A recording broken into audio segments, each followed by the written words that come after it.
ছাগল কাণ্ডের সেই তরুণ এনবিআর কর্মকর্তার ছেলে। প্রথম আলো রিপোর্ট। কয়েকদিন থেকেই সামাজিক যোগাযোগ মাধ্যমে প্রথমে আলোচনা চলছিল, ভাবছিলাম সেখানেই থেমে যাবে না, এটা আস্তে আস্তে গণমাধ্যমেরও একটা ইস্যু হয়ে গেল।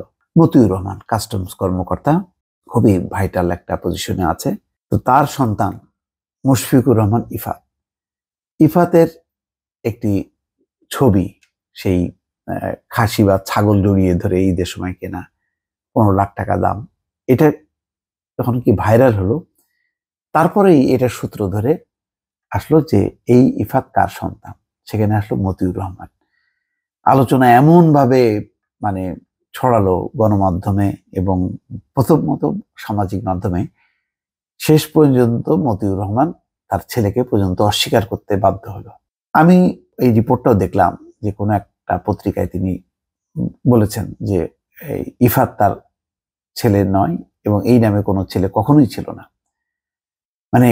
কতখানি তিনি বিব্রত হয়েছেন এবং কতখানি তিনি শঙ্কিত হয়েছেন যে 15 লাখ টাকার খাসির এই ছবি যে ভাইরাল হলো, তার পুরো কি বলে সাম্রাজ্য তছনছ হয়ে গেল বা হয়ে যাওয়ার উপক্রম হলো। ধারণা করা হচ্ছে যে দুর্নীতির মাধ্যমে অর্জিত যে সাম্রাজ্য, বিশাল সাম্রাজ্য, সেই সাম্রাজ্যে একেবারে আঘাত পড়লো একটা অপ্রত্যাশিত ঘটনার মধ্য দিয়ে, যেটার জন্য তিনি একেবারেই প্রস্তুত ছিলেন না। এই কারণে তিনি চেষ্টা করলেন যে ইফাত তার সন্তান নেই এটি বলার জন্য। এটি বলার কারণ আছে, তার যেহেতু 2 বিয়ে, সুতরাং দ্বিতীয় ঘরের এই সন্তান ইফাত।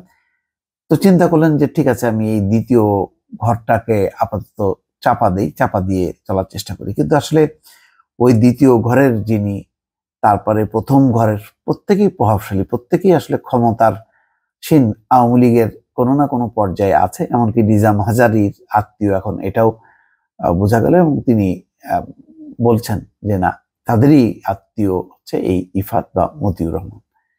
তো ফলে এখন খোলাসা হয়ে গেল এবং এখন আর ওই মতিউর রহমান তিনি আর কারো ফোন ধরছেন না।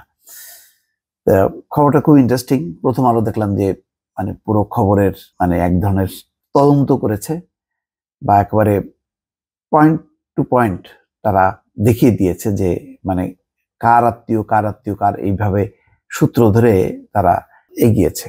খবরে বলা হচ্ছে যে ঈদুল আজহার আগে 15 লাখ টাকা একটি ছাগল কিনতে গিয়ে সামাজিক যোগাযোগ মাধ্যমে ভাইরাল হন মুশফিকুর রহিম ইফাত নামের সেই একজন তরুণ, যিনি হচ্ছেন ওই জাতীয় রাজস্ব বোর্ডের সদস্য এনবিআর এর মতিউর রহমানেরই ছেলে। তার একাধিক নিকটাত্মীয় ও জনপ্রতিনিধি গতকাল বৃহস্পতিবার নিশ্চিত করেছেন ইফাত মতিউর রহমানের দ্বিতীয় সংসারের প্রথম সন্তান। তো প্রথম সন্তান আবার সেকেন্ড ওয়াইফ, ফলে আবদার তো বেশি থাকবেই। মতিউর রহমানের দাবি ছিল ইফাত তার সন্তান নয়। এ বিষয়ে পরিবারটির ঘনিষ্ঠজনেরা বলছেন, ব্যাপক আলোচনা সমালোচনার কারণে মতিউর রহমান ছেলেকে অস্বীকার করেছেন, ছেলেকেই পর্যন্ত অস্বীকার করেছেন, এমন একটা অবস্থা। কারণ এটা নিয়েও আবার সামাজিক যোগাযোগ মাধ্যমে নানান রকম ট্রল হয়েছে যে এখন ছেলেকেই তিনি চেনেন না, নিজে বাঁচতে যেয়ে ছেলেকে পর্যন্ত অস্বীকার করছেন বা জলে ভাসিয়ে দিচ্ছেন।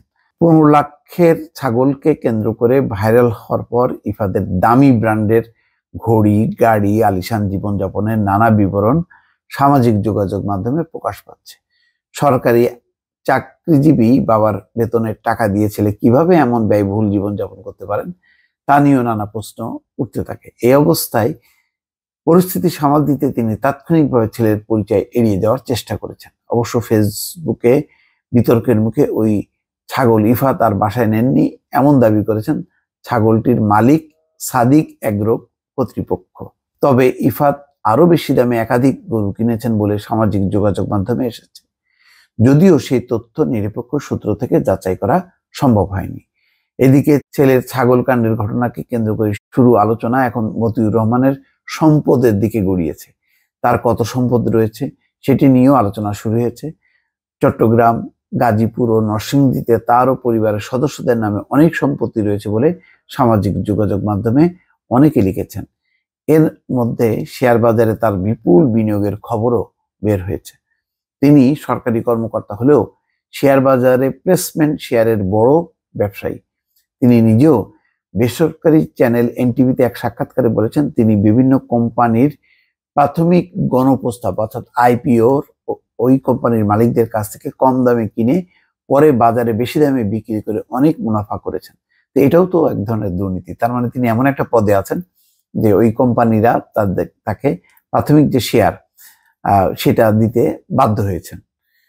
এনবিআর সদস্য মতিউর রহমান কাস্টমস এক্সাইজ ও ভ্যাট অ্যাপিলেট ট্রাইব্যুনালের প্রেসিডেন্টের দায়িত্বে আছেন এখন। খুবই গুরুত্বপূর্ণ। তিনি সোনালী ব্যাংকের পরিচালক পদেও রয়েছেন। বাপরে।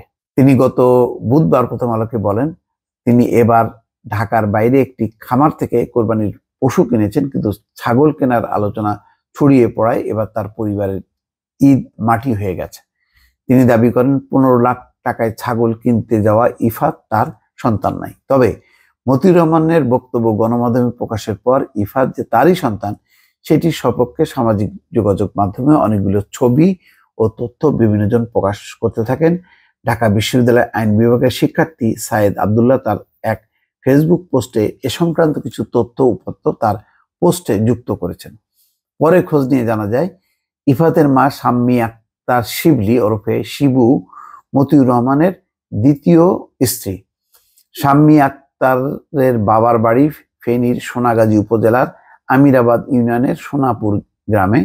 শাম্মী আক্তার ফেনী জেলা আওয়ামী লীগের সাধারণ সম্পাদক ও এমপি নিজাম হাজারীর আত্মীয়। তাহলে বোঝেন, নিজাম হাজারীর আত্মীয় এবং এই শাম্মী আক্তার আবার হচ্ছে ফেনী জেলা আওয়ামী লীগের সাধারণ সম্পাদক। তাকে কিভাবে অস্বীকার করবে মতিউর রহমান?